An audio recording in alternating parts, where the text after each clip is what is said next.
What's up, everyone? It's Rick here at utvsource.com.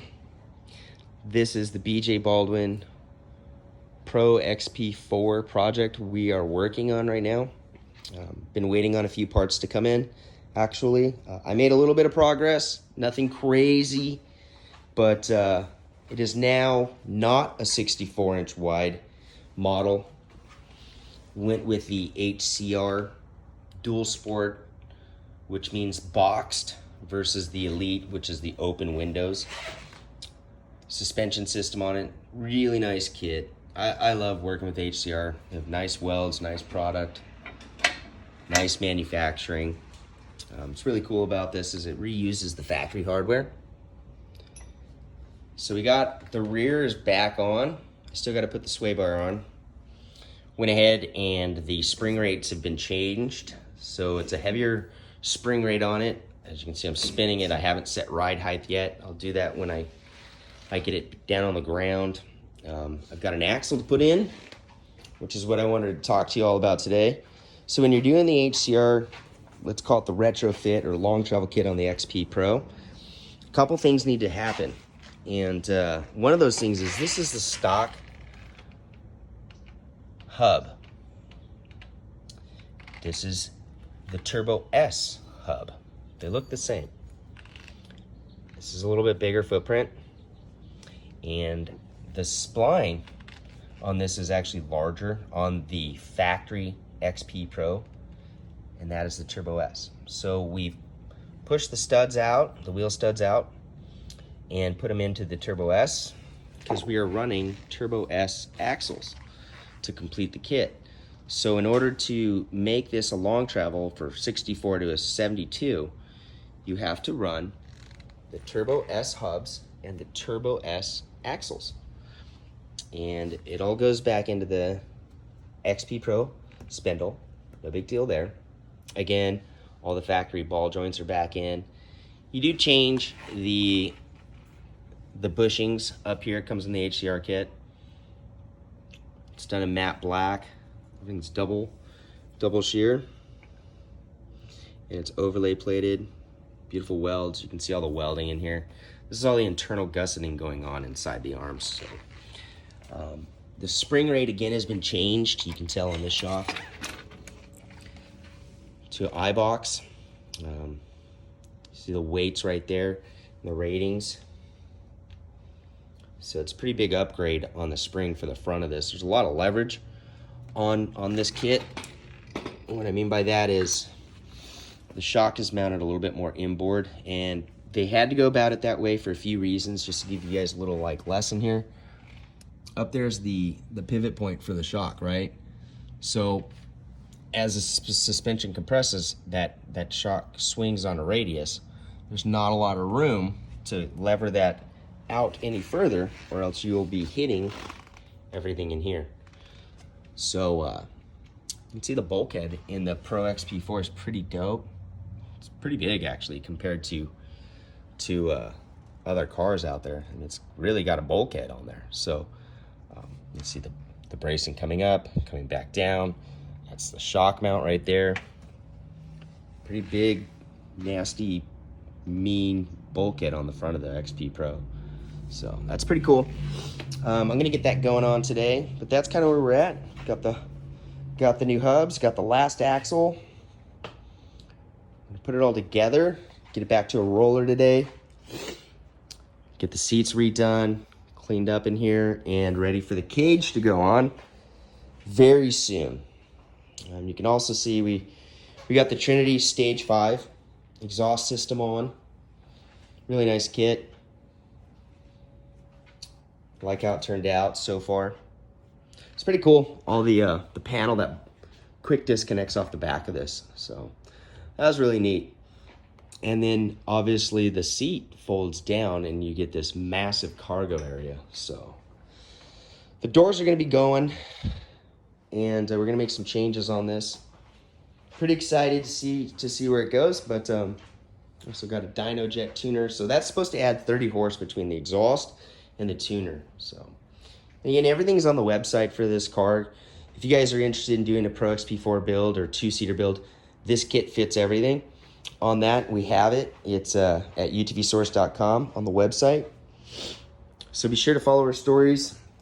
Got a lot going on right now. Sorry I've been gone for a little bit. Just very busy. We also have our new car, which we'll get into a little bit later. So you guys remember to subscribe to our email list and to comment on the stories and on the Instagram page and on the YouTube channel. Leave our reviews. We have a pretty good affiliate program going on if you guys are interested on the website. It's at the very, very bottom of the homepage. And yeah, get on that. It's an easy way for you guys to save some money on the website. I'm gonna get to work.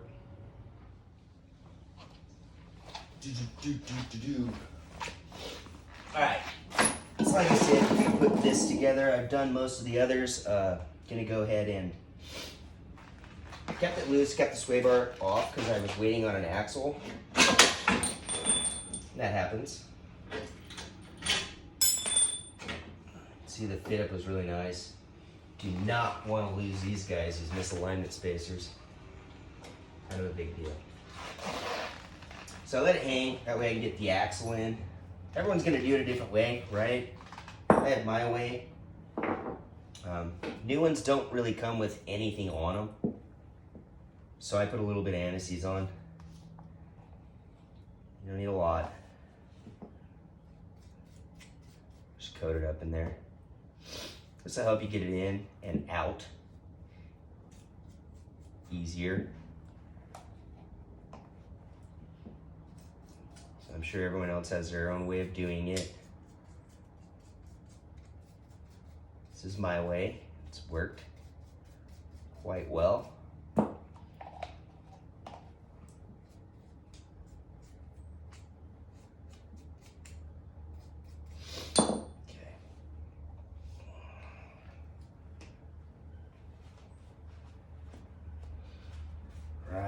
So this is the Turbo S axle.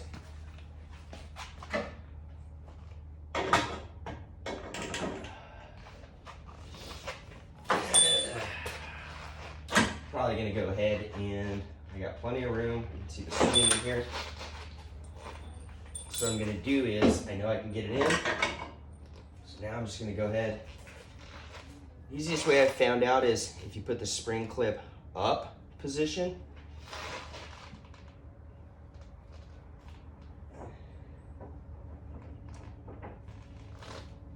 Sometimes they just push right in. Sometimes you have to get a little aggressive with it. So my little trick is take the nut. I don't like to hit it on right there. Put a couple threads on it.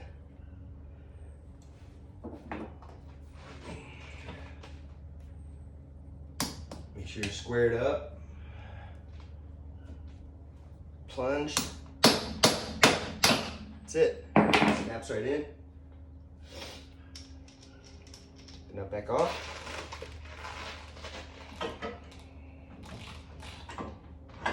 Swing that back in.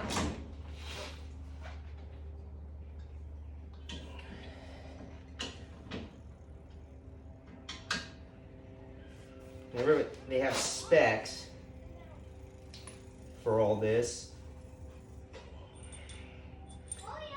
As far as what misalignments go on what on the HCR kit, you want to read that part because there's just a little bit difference tolerance wise on the misalignment spacer, and it's for a reason to keep it off the chassis.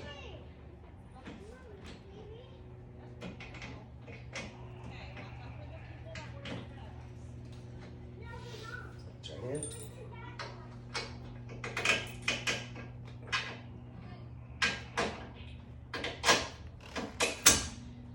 That. Loosely put those on. All right. So we're gonna move on to the hub. This is the Turbo S hub. We had to remove the Pro XP hub. So I do the same thing. Some never sees in there, some anise, I guess. Pretty simple process. Anyone can do this at home.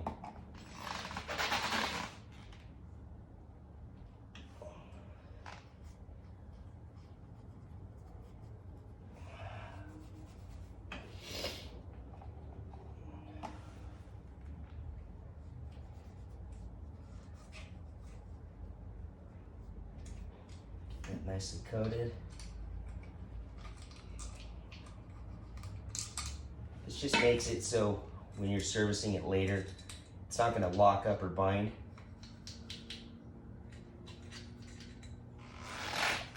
Okay. So I'm going to make this a little bit easier. You guys have a illegal jack. They're on the website too. These things are awesome. They roll around really nice.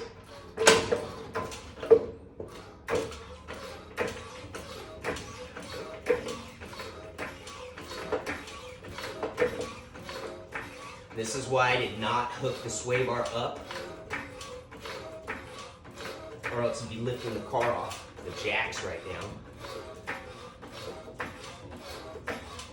I don't want to fight anything.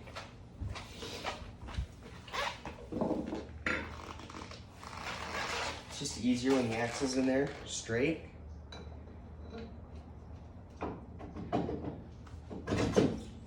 Slides right in.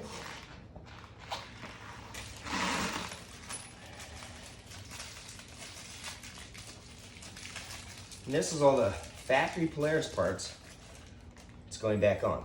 So there's no aftermarket on it.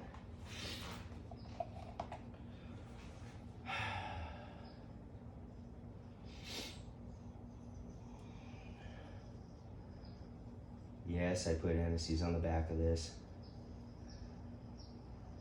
You don't have to. This is just the way I go about it.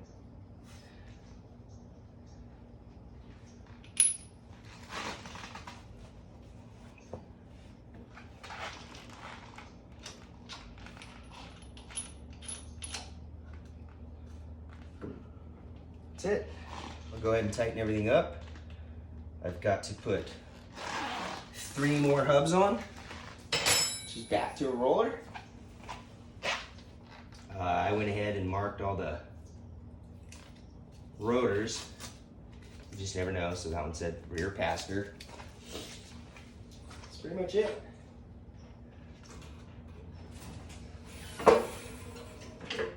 Boom. All right, so I'm gonna keep going on this. You can see I got the front still to finish off. Same process, nothing changes. And start tearing into this bad boy. You can see how easy all that went together. The tolerances are really nice. So pretty cool kit so far. All right, guys. Hopefully I'll have some more stuff to put on this really soon. And get this beast back together. We'll see you guys next time.